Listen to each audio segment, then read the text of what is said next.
eu adapto.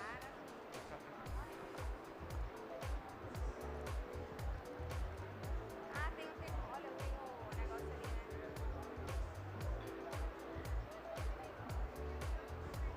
Guardar o telefone.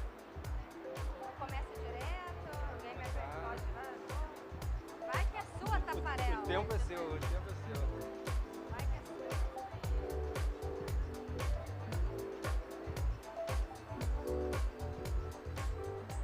Olá, boa tarde, boa tarde. Obrigada pela presença de vocês. Quando eu cheguei ali fora, eu falei, gente, estão dando alguma coisa ali, né? Um mar de gente. Então, assim, muito obrigada, muito honrada pela presença de vocês aqui hoje. Obrigada, Colgate, pelo convite. Vamos conversar sobre recessões gengivais, né? Por que falar de recessão gengival? Por que insistir nesse tema? Porque as recessões, elas são muito prevalentes. E a gente precisa de previsibilidade nos nossos tratamentos. Eu trabalho no meu consultório e eu preciso dos meus resultados. Eu preciso de bons resultados. É isso que vai garantir que o paciente volte. É isso que vai garantir com que eu trabalhe com excelência.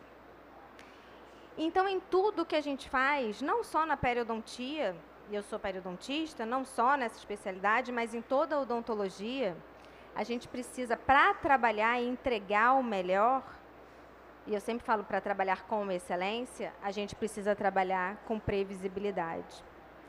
E as recessões... Vocês estão me ouvindo? Show. Se alguém tiver alguma dúvida, pode levantar o braço, tá bom? E aí a gente conversa. Você já tem dúvida, não está me ouvindo?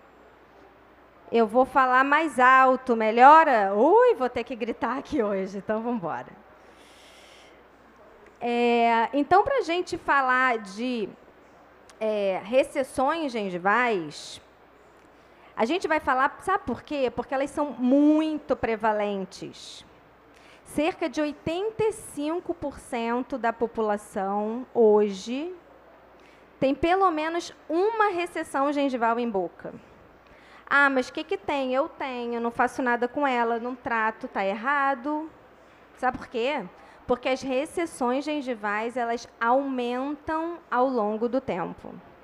Quando eu estava na faculdade, eu tenho 26 anos de formada. Quando eu estava na faculdade, o tratamento das recessões gengivais era acompanhar se elas estavam aumentando ou não, ou seja, não fazer nada, ou a gente restaurava essas superfícies radiculares com resina ou com ionômero de vidro. Mas esse não é o tratamento correto. Recessões gengivais, raízes expostas, devem ser tratadas com cirurgia plástica periodontal de recobrimento radicular. E, na grande maioria das vezes, com a utilização de enxerto de tecido conjuntivo. Porque isso aumenta a nossa previsibilidade dos nossos resultados. Mas será que todas as recessões podem ser recobertas? Como é que isso funciona? E é isso que a gente vai ver aqui ao longo dos próximos 40 minutos juntos. E para começar, eu trago para vocês aqui o meu checklist. Eu chamo de checklist do recobrimento radicular, que eu e o professor Sérgio Kahn desenhamos e escrevemos nesse livro aqui, que se chama Recobrimento Radicular, Desafiando Conceitos. Por que esse checklist foi criado? Porque a gente ouvia sempre as mesmas perguntas quando a gente ia fazer os cursos. Melhorou o som? Estão me ouvindo? Vou sair rouca por sua causa, tá? A gente sempre ouvia as mesmas perguntas. Essa recessão eu posso recobrir? Que técnica eu uso aqui? E aí a gente resolveu montar esse checklist para ajudar os nossos colegas a escolherem a melhor técnica, a entender aonde eles estavam atuando. Então, a gente tem 7 pontos, ou 7 características das recessões gengivais que devem ser analisadas para a gente entender se a gente vai ter bom resultado ou não, se vale a pena ou não recobrir aquela recessão gengival.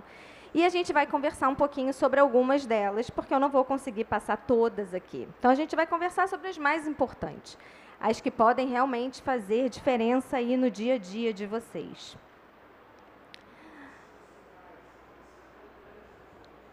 E aqui a gente tem várias recessões gengivais. É isso que a gente encontra no nosso dia a dia. Se a gente olhar direitinho todos os nossos pacientes, se a gente tiver esse olhar, a gente vai ver isso daqui todos os dias. E será que eu tratar... Deixa eu ver se vai funcionar. Acho que não. Será que eu tratar essa recessão aqui é igual àquela lá de cima? Será que os resultados são os mesmos? Será que eu tenho bons resultados? Será que eu posso indicar um recobrimento radicular? Então, o primeiro ponto do checklist que a gente vai estudar juntos, que a gente vai aprender aqui, ou que a gente vai relembrar, é a classificação das recessões. Existem várias classificações das recessões na literatura, e eu vou trazer aqui as duas principais. A que a gente usava até 2018 e a nova. Miller, em 1985, fez a primeira classificação das recessões gengivais e classificou em 4 tipos diferentes, classe 1, 2, 3 e 4. E o Cairo, em 2018, fez uma pequena mudança nessas recessões e classificou em RT1, RT2, RT3, que são essas aqui, ó. Essa é a classificação de Miller. Miller criou essa classificação e ela dá para a gente uma noção muito boa do que é possível alcançar com a cirurgia plástica periodontal. Então, se a gente olhar essas primeiras recessões aqui, ó, desse lado, o que elas têm em comum? Elas não têm perda de papila. A papila, ela preenche todo o espaço interproximal, ó. Certo? Eu não tenho black space, ou aquele buraco negro que o paciente reclama bastante para a gente. E a classe 3 e a classe 4, não, eu já tenho uma perda de inserção ou uma perda óssea interproximal. Qual é a diferença entre essas duas aqui, ó? Que eu tenho a papila íntegra. A diferença entre a classe 1 e a 2 é o tamanho da recessão. Na classe 1, a recessão ela não alcança a linha mucogengival. Então, eu tenho aqui, ó, apical a essa recessão, uma faixa ainda de gengiva inserida ou queratinizada, que é super importante para os meus reposicionamentos coronários do retalho. Na classe 2, eu já não tenho. Então, trabalhar com reposicionamento coronário nesses casos talvez seja um desafio maior, mas eu tenho gengiva inserida nas laterais, ó. Então, talvez, em recessões como essa, eu possa usar outra técnica, como reposicionamento lateral do retalho. Na classe 3 e na classe 4, eu já falei que a gente tem perda óssea interproximal. E qual é a diferença entre essas duas? É a quantidade de perda. Nessa daqui, eu tenho perda parcial dessa papila. Eu não perdi a papila inteira, embora eu tenha uma perda de inserção. Essa perda, ela não acompanha o limite apical da minha recessão. Ela ainda tem um posicionamento coronário em relação ao ápice da recessão, porção mais apical dessa recessão. Então, eu ainda tenho osso interproximal. Aqui não, olha só, a perda ela é tão grande, é tão intensa, que ela acompanha o limite da minha recessão. E isso é importante porque a gente vai entender o prognóstico de cobertura radicular. Até 2011, que foi quando o Cairo escreveu esse artigo mudando a classificação, a gente usava a classificação de Miller.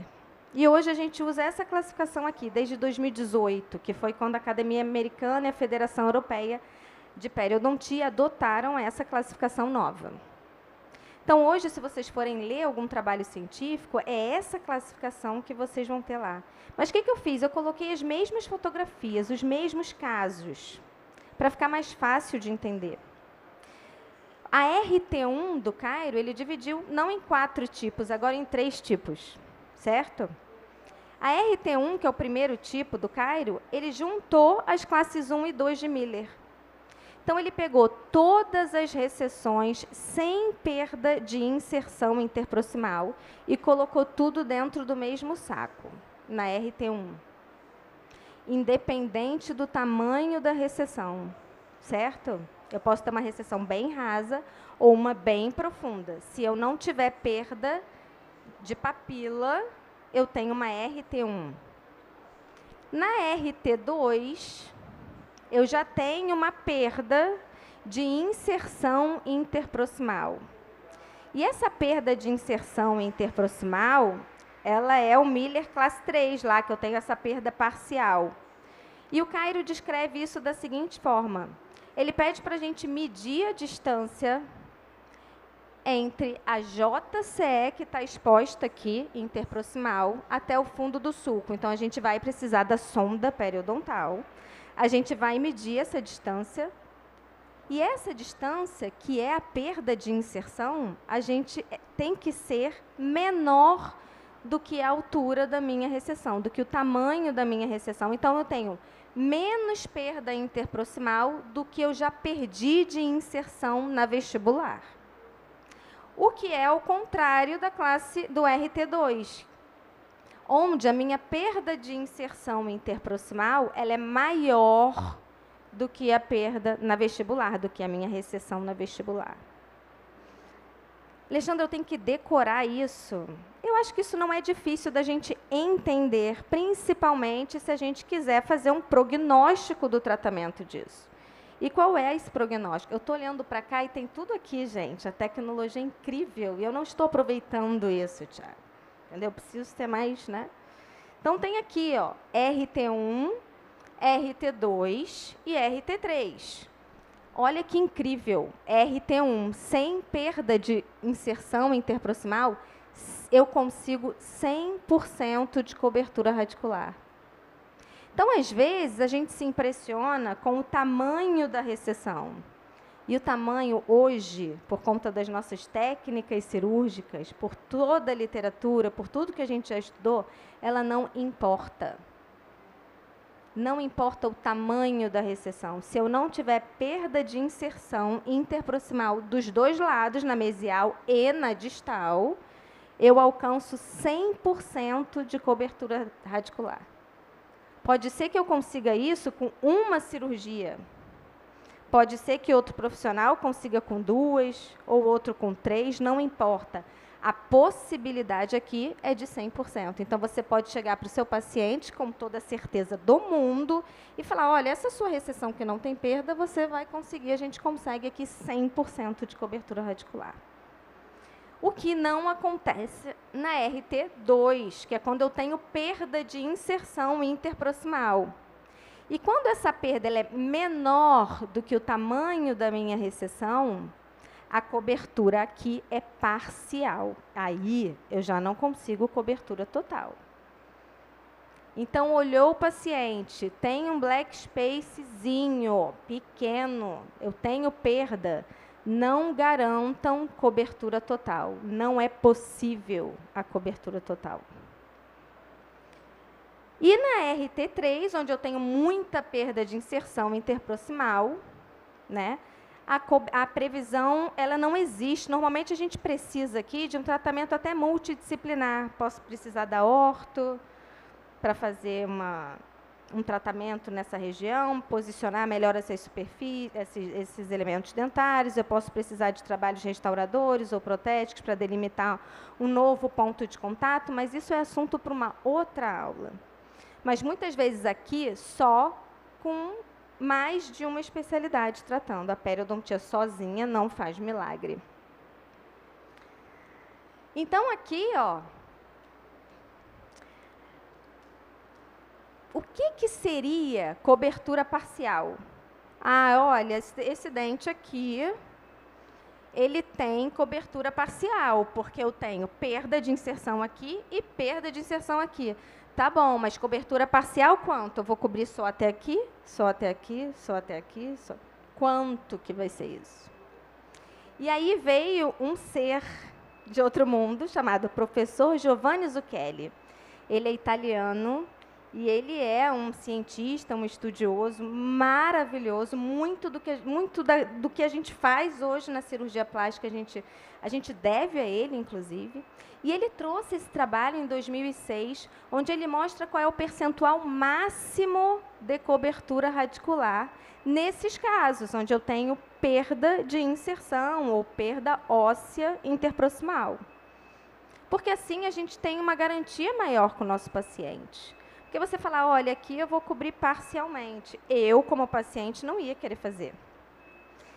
Então, como é que a gente faz isso? Isso aqui é fácil, ele é quase que uma conta matemática, vamos dizer assim. Como é que a gente vai fazer essa previsão?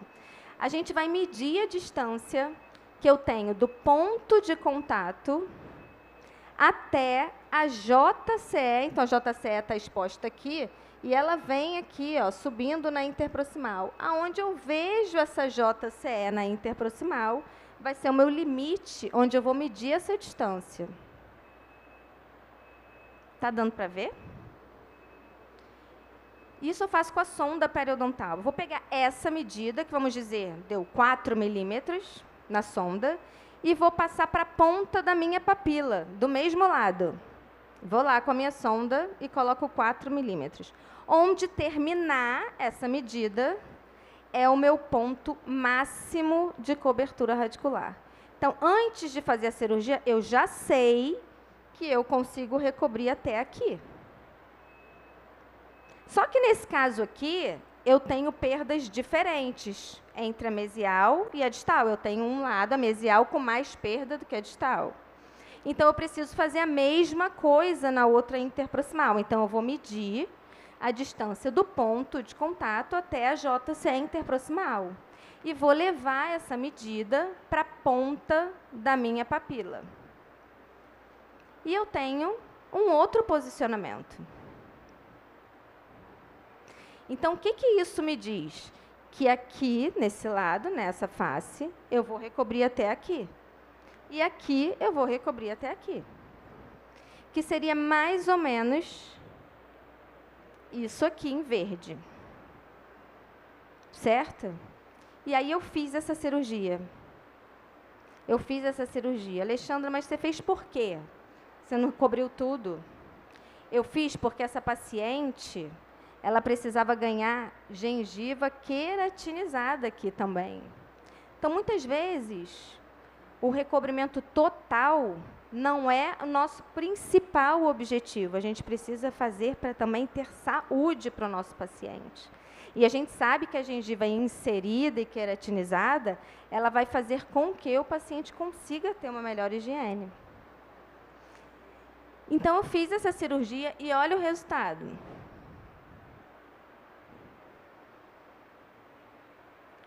Então, vocês podem usar isso como um método para entender se vai valer ou não a pena o tratamento que vocês estão indicando, inclusive antes de encaminhar para o periodontista que vai fazer, se vocês não fizerem. Porque eu recebi esse caso de um outro profissional. Então, se a gente pensar aqui, o que eu vejo quando eu vejo essa paciente? Eu vejo que o tecido aqui já foi mexido, já tentaram fazer essa cobertura radicular e não foi possível. E aí devem ter pensado, não, vou mandar para a Alexandra, faz um conjuntivinho e vai dar tudo certo. Não tem milagre. Eu preciso fazer a conta que eu acabei de mostrar para vocês. Eu preciso medir. Então, vamos lá. Se eu medir daqui do ponto de contato até a JCE interproximal, eu vou trazer isso para a ponta da papila e vou acabar onde? Não tem previsão. Aqui eu não recubro nada. Eu não preciso submeter o paciente à cirurgia para saber disso. Alguma dúvida? Não? Então, se a gente sair daqui já com esse pensamento, entendendo o que é possível ou não, eu já acho sensacional. E olha esse caso. Esse caso é uma RT2, que é aquele que a probabilidade é um recobrimento parcial. E aí a gente olha para essa foto aqui, essa cirurgia eu fiz. E fala, Alexandra, você está mentindo, né? Está de brincadeira, você recobriu tudo? Só que essa foto tem 30 dias de pós-operatório. E a gente precisa esperar o tecido cicatrizar, a biologia do tecido. E ele não cicatriza em 7 dias, gente. Não cicatriza em 15 dias. Ele não termina de modificar nem em 60 dias. A gente precisa esperar essa biologia terminar, essa cicatrização terminar. E olha ali onde que acabou. Eu tenho uma cobertura parcial. Então, tomem muito cuidado com o que a gente promete para o paciente, né? A gente precisa ser honesto no nosso tratamento e entregar o melhor que a gente pode. Esse caso aqui é um caso de uma paciente muito querida, uma paciente jovem. Ela morria de medo de perder esse dente. E ela já tinha passado por 2 profissionais que indicaram a extração desse dente e a instalação de implante. E ela estava muito arrasada, ela estava muito triste, porque ela é uma paciente que cuida, ela realmente se cuida. E aí, sabendo o que a gente sabe hoje, do que eu acabei de falar, paciente sentado na cadeira, chega com esse medo todo, a gente faz o quê? A gente dá um sorrisinho, gente. Porque é o quê? É certo que a gente vai conseguir 100% de cobertura radicular. E a gente pode falar isso para o paciente e a gente muda a vida do paciente. Ela que chegou achando que ia fazer um implante, ela sai com 100% de cobertura radicular. Então, a gente trata esse elemento dentário, a gente sabe que a gente vai ter bons resultados. Outro ponto fundamental aqui do checklist, eu já vou mostrar o resultado desse caso, mas antes eu queria que a gente observasse outros 2 pontos, que a gente falou da recessão, da classificação, mas a gente tem outros 2 pontos bem importantes a serem avaliados. Fenótipo periodontal, que eu vou falar daqui a pouquinho, um pouco mais para vocês, e o posicionamento desse dente no arco. Fenótipo periodontal é o tipo de periodonto desse paciente. Fenótipos mais finos têm maior tendência à formação de recessões gengivais. E fenótipos mais espessos são mais resistentes. Então, muitas vezes, formam mais bolsas periodontais.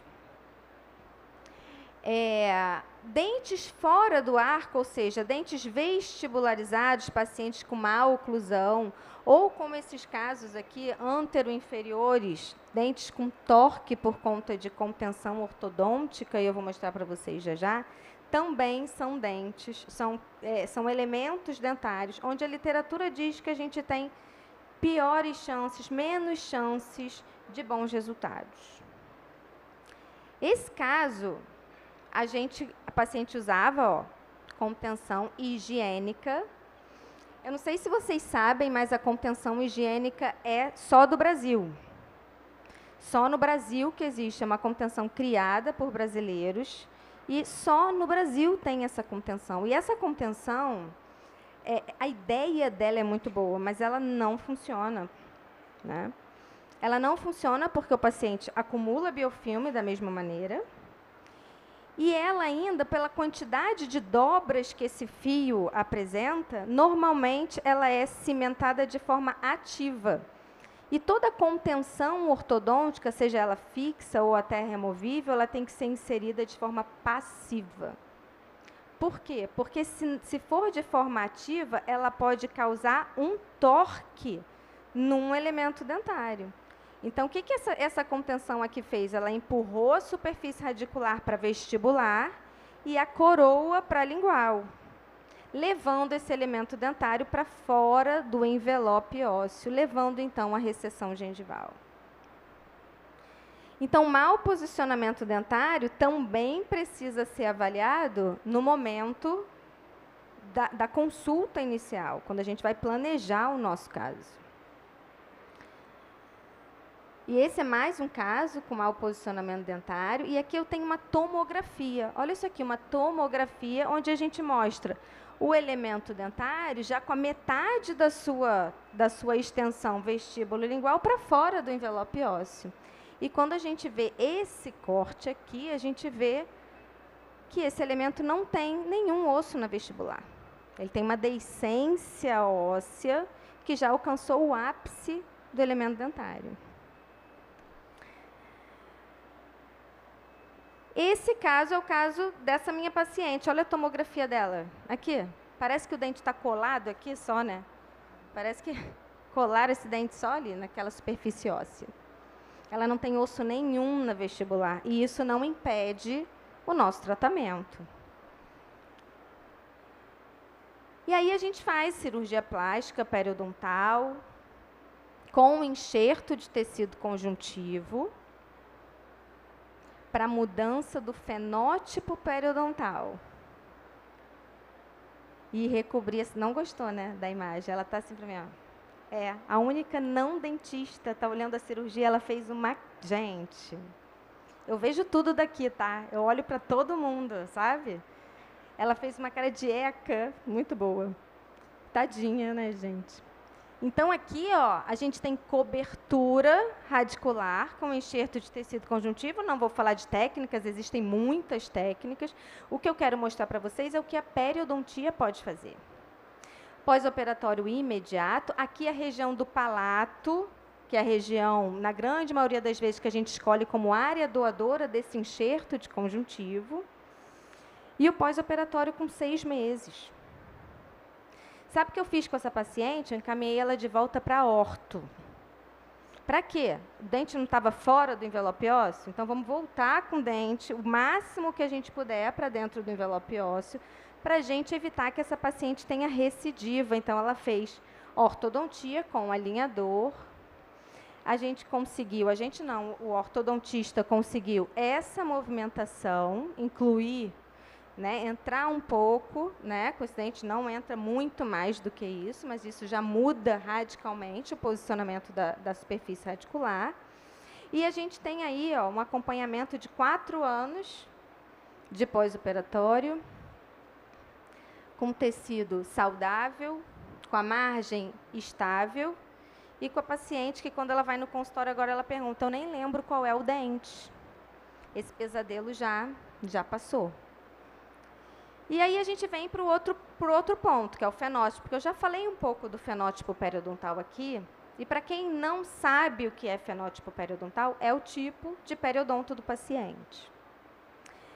E o fenótipo periodontal dele, o problema que a gente tem na clínica é porque a gente trabalha muito nos fenótipos mais finos. E o que é um fenótipo fino? Para avaliar o fenótipo periodontal, a gente precisa avaliar 3 parâmetros. Então, gente, presta atenção, o fenótipo periodontal não é espessura da gengiva. Ah, esse paciente tem a gengiva fina, tem a gengiva espessa, então o fenótipo é fino, o fenótipo é espesso. Não. Espessura gengival é um parâmetro do fenótipo periodontal, só um, mas eu preciso avaliar 3 diferentes. Eu preciso avaliar a espessura gengival, a largura da faixa de gengiva inserida e a espessura óssea.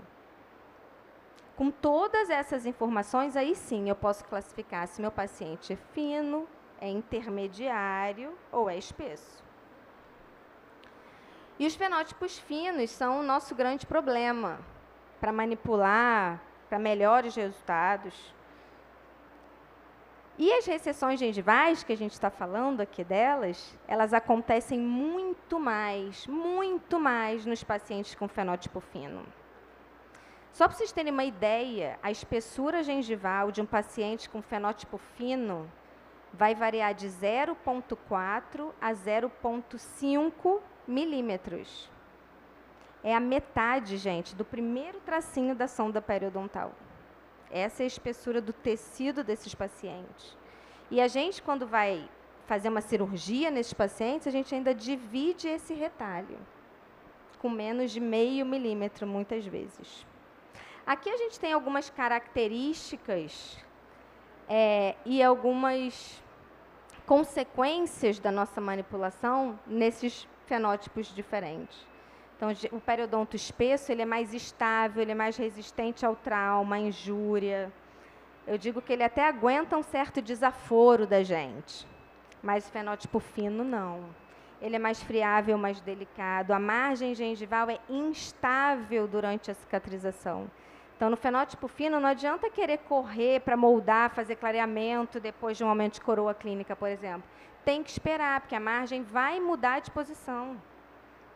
No fenótipo espesso, não. A margem vai estar ali, estável. Talvez a gente não precise esperar tanto.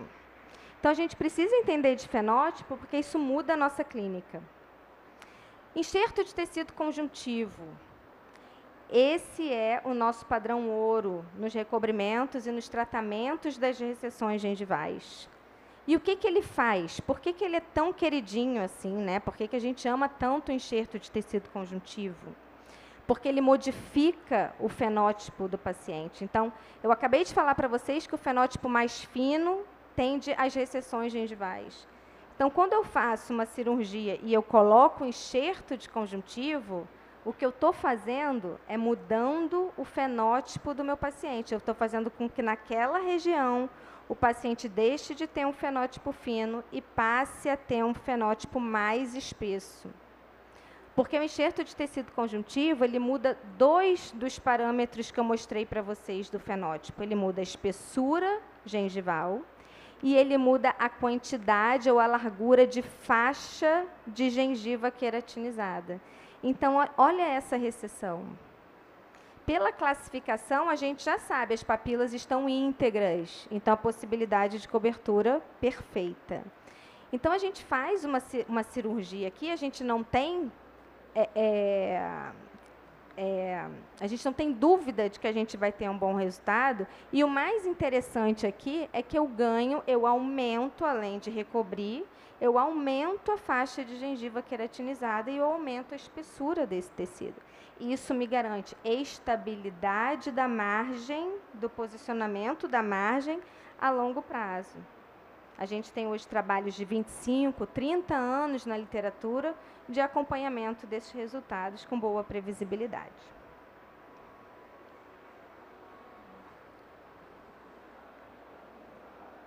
E como a gente remove esse enxerto do palato? A gente pode remover esse enxerto de várias formas. A forma que eu mais utilizo é a lâmina dupla, que é esse cabo de bisturi aqui, ó, onde eu encaixo 2 lâminas 15C paralelas entre si.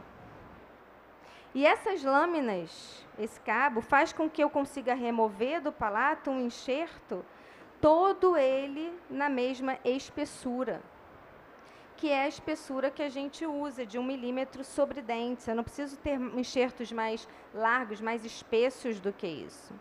O nome desse cabo é cabo de bisturi de Harris ou cabo de lâmina dupla. Por que eu uso a lâmina dupla? Porque eu tenho melhor pós-operatório, o paciente sente menos dor, muitas vezes o fechamento é quase bordo a bordo ali do palato, então eu tenho menos morbidade nesses casos.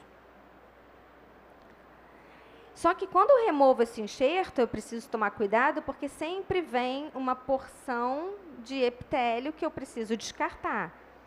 Então, eu tiro o enxerto com o epitélio, e aí eu preciso remover, sacar esse epitélio e descartar esse epitélio, porque eu não quero levar células epiteliais para a minha área receptora, porque isso pode causar alterações estéticas importantes. E aqui é como a gente usa o bisturi de lâmina dupla. Isso aqui é um modelo, no modelo de hands-on, ó. Eu tenho as 2 lâminas paralelas entre si e eu tiro como se fosse uma gaveta da minha área doadora, do meu palato. Então, o que vocês estão vendo de rosa é o epitélio, e vocês vão ver que eu vou remover o enxerto com uma porção de conjuntivo, que está em vermelho aqui, nesse modelo. Né? Então, eu tiro, ó, como se fosse uma gavetinha. Ó. Esse é o enxerto removido. Agora, eu venho aqui, removo toda essa porção em rosa aqui, que é o meu epitélio, e uso o conjuntivo no meu paciente. Então, é assim que a gente trabalha, de forma bem previsível. E aqui mais um caso. Um caso e que muitas vezes pode assustar o paciente, assustar outros profissionais, será que é possível ou não? Que resultado eu vou conseguir? E hoje vocês já estão carecas de saber que aqui a previsibilidade é muito boa. Então, a gente tem um reposicionamento coronário com enxerto de tecido conjuntivo com 100% de cobertura radicular. Tá? Então, a gente tem acompanhamento de 15, 30 dias, 4 meses e 5 anos de pós-operatório, onde eu consigo fazer com que esse paciente consiga ter saúde, porque olha como é que estava esse tecido aqui. Ele não conseguia higienizar, passar a escova aqui nem pensar. Dói, dá muita sensibilidade. Ali não, ele consegue se manter saudável. E essa paciente aqui, ó, cheia de biofilme, de cálculo, de placa. E ela chegou para mim e falou, eu morro de medo de escovar esse dente. Eu acho que se eu escovar, ele vai cair na minha mão. Eles falam muito isso. O medo de perder o dente é uma queixa assim, muito real para o paciente. E eu falei, amor, olha só, a gente vai conseguir fazer a sua cirurgia. Eu tinha que recobrir o canino e eu tinha que recobrir esse incisivo inferior. Mas assim não dá para fazer, né? Eu preciso de um controle pré-operatório. Então, vou fazer consultas pré-operatórias. Aqui vou precisar fazer... Gente, agora que eu vi. Tudo bem? Tá entendendo? Tá? De futura dentista, gente, será? Então, a gente precisa fazer um controle de placa, um controle de biofilme, antes, pré-operatório, para essa região ficar melhor, esse tecido ficar mais fibroso, o paciente ficar pelo menos mais saudável. E aí a gente vai fazer controle mecânico e químico pré-operatório. É super importante esse controle. Antes de fazer a cirurgia, não operem, não façam nenhuma cirurgia sem controle de biofilme pré-operatório, por favor. Então, depois de um primeiro momento de um controle só supra e controle químico, a gente passa dessa situação para essa. Já melhora bastante. O tecido já está diferente e eu tenho uma paciente melhor para ser operada. E aí, o que a gente não via na outra foto, a gente vê agora. Ela tem perda de inserção interproximal. Então, vamos ver o que a gente consegue nesse caso. Muitas vezes o freio também está direcionado ali à recessão gengival. Essa é a tomografia dela. E eu fiz, vira para lá, eu fiz um retalho aberto aqui, né, uma cirurgia mais invasiva, né, foi uma outra escolha. Abri bem esse retalho, eu queria trazer ele bem coronário, fiz uma biomodificação dessa superfície radicular com EDTA 24% para remover camada de smear layer, expor matriz colágena, antes da utilização desse agente biológico que se chama Endogain, ou matriz derivada de esmalte, que a gente usa para melhorar as chances de regeneração periodontal, principalmente. Por cima desse Endogain, eu venho e coloco o meu enxerto de tecido conjuntivo. E coloco o retalho reposicionado depois de suturo, né? A gente tem que suturar o enxerto nessa posição e depois a gente reposiciona coronariamente esse retalho. E esse é o pós-operatório imediato. Nesse momento que a paciente vai para casa, ela não pode fazer controle mecânico, só químico. Então, ela vai ficar fazendo controle químico com clorexidina, 0,12%, Periogard, durante 15 dias. Não tem jeito. E essa paciente morava longe de mim, morava em outra cidade. Quando ela voltou, eu tirei a sutura e ela estava assim. Esse não é um pós-operatório comum, esse tecido inflamado. E aí eu fui tentar entender o que tinha acontecido. Ela não fez nada, nem o controle mecânico, nem o químico. Ela tinha tanto medo de perder a cirurgia que ela também não fez. Então, eu falei para ela, agora você vai fazer. Agora você vai fazer e você vai voltar para mim daqui a uns 2, 3 meses para eu ver como que você vai ficar. Mas a gente precisa controlar esse biofilme. E aí ela voltou para mim assim.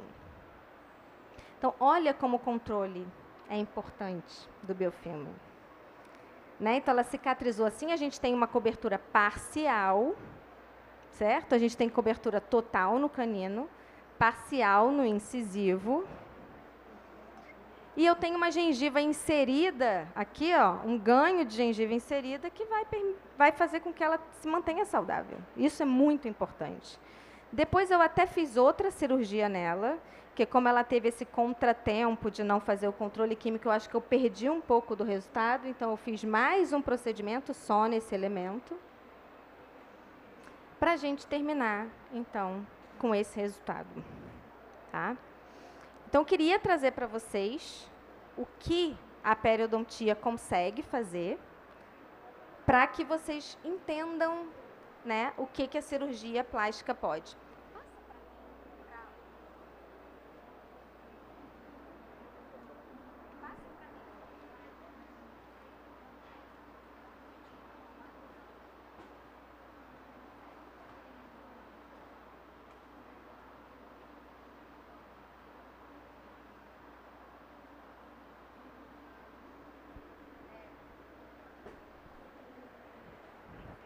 Tchan, tchan, tchan, tchan, parada, mentira. É porque eu vou ter que pular um casinho, gente, que já zero, tempo esgotado. Daqui a pouco falam, sai, eu vou passar uma vergonha aqui. Então, eu queria trazer para vocês agora algumas mensagens para a gente terminar, importantes. Não, é depois disso. Depois, pode ir.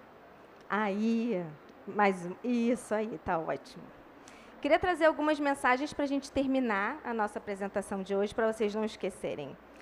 O enxerto de tecido conjuntivo autógeno continua sendo o nosso padrão ouro nos recobrimentos radiculares. O diagnóstico correto, que foi o que a gente começou a entender aqui, é essencial para o planejamento adequado. O conhecimento das técnicas é importante, mas entender também a biologia tecidual, principalmente durante a cicatrização, é fundamental em cada fenótipo periodontal.